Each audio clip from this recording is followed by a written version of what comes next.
있습니다. 그래서 잘 따라와 주셨으면 좋겠고요. 자, 우리 지난 시간에 무한대분의 무한대꼴의 극한값을 계산하는 걸 공부를 했습니다.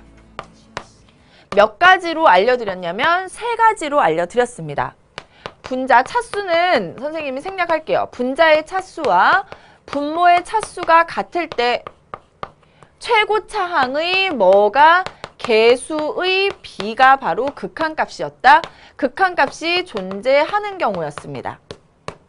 자, 분자가 의 차수와 분모의 차수를 비교했더니 분모의 차수가 더 커요.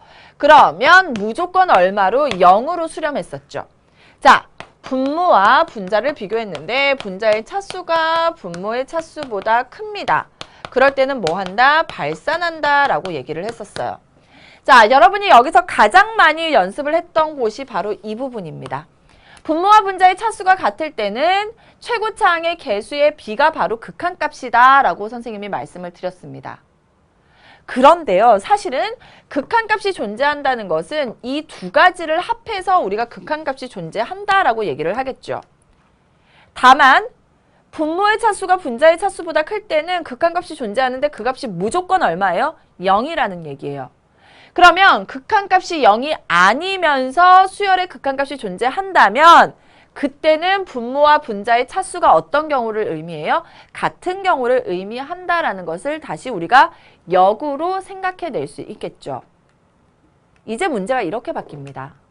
극한값을 줄 거예요. 극한값을 미리 주는 거예요. 극한값을 미리 주고 그 말은 결국 분모와 분자의 차수가 같다는 것을 의미하고 그 극한값은 분자와 분모의 최고차항의 개수의 비라는 것을 이용해서 우리가 무엇을 찾아내고 싶은 것이냐면 미정계수를 찾아내고 싶은 겁니다. 여러분, 미정계수가 뭐였습니까? 선생님이 계수 알려드렸습니다. 문자 앞에 곱해진 수를 계수라고 얘기를 하고요. 정해져 있지 않은 개수를 우리가 찾아내야 되는데 정해져 있지 않은 개수를 찾아내는 방법은 바로 이 방법을 이용한다라는 겁니다.